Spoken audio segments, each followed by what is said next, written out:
Welcome to day 68 of the Seeker's Guide to Soul Contact. Hope you're enjoying the classes so far. If you are, give us a like and follow us or subscribe to the channel. The theme for today is I will discern truth from error. The higher presence that is within us is always there, waiting for the time when we, as wandering children, will be ready to return and communicate. Each of us is like the prodigal son who is squandering an inheritance of godlike powers and eating with the pigs, while the Father, our higher self, is ever watching from a long way off, awaiting for our consciousness to return home where it belongs.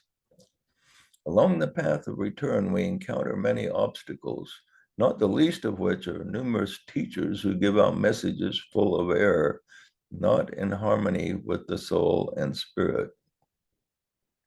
Every time you fall for one of these teachers or messages, your soul, with justification, will be aware that you're not yet ready for contact and merging.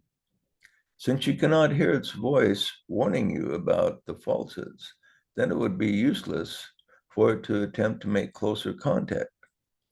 Because you are allowing yourself to be deceived by falsehoods and not doing your part in inner listening, then any great attempt of the soul would produce a distorted communication that is likely to do more harm than good.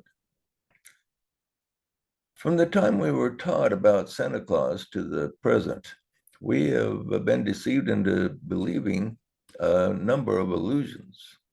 Some we have dispelled through our own reasoning, while others have been with the assistance of the soul. Sometimes in quiet moments, the seeker will be looking inward, and the impression will come something like this. No, that teaching is not correct as stated. Think this thing through. Sometimes he gets a hint, whereas other times he ignores it. Then there are times that the seeker thinks an impression from the soul is a temptation from the devil himself. If the seeker is to attain solid soul contact, he must learn to see through falsehood and correctly read those whose hearts are full of deception, glamour, and illusion. In other words, he must learn to identify those teachings that are not centered in the soul, as well as those who are. Now think back through your life and reflect upon all the teachers and teachings that you have embraced since childhood. Think of the ones you discovered to be incorrect. Ask yourself, what led to this discovery? There are a number of possibilities. Here are a few. Another more convincing teacher changed your mind. Your personal studies and power of reasoning brought you additional light. Another possibility, the false teaching was of no use when problems occurred in your life, so you cast them off. Then again, perhaps you realize that the truth is not found in a fanciful vocabulary and mysteries that can never be solved. You look beyond the intricate exterior to the simple principles at the core. Another possibility, maybe they were not really false, but you just wanted to live a more carefree, materialistic life. Or perhaps you received a revelation or impression through the soul that caused you to see error and you replaced it with a higher truth.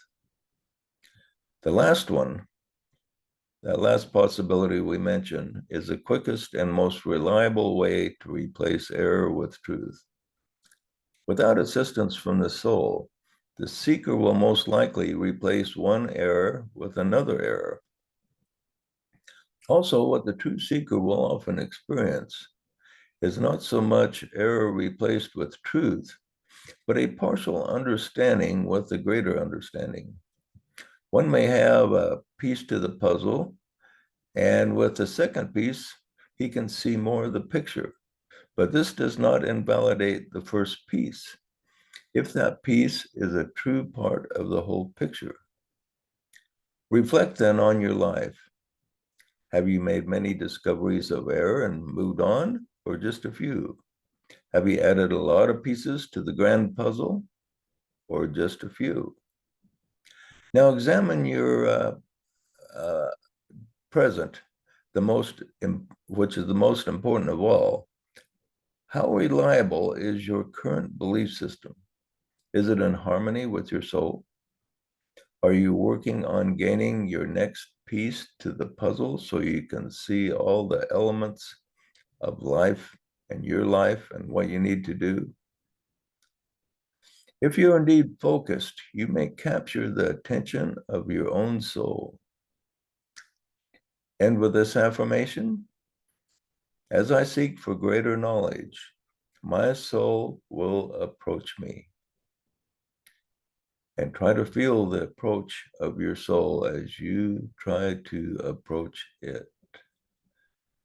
Good thoughts for the next day, and we will see you tomorrow.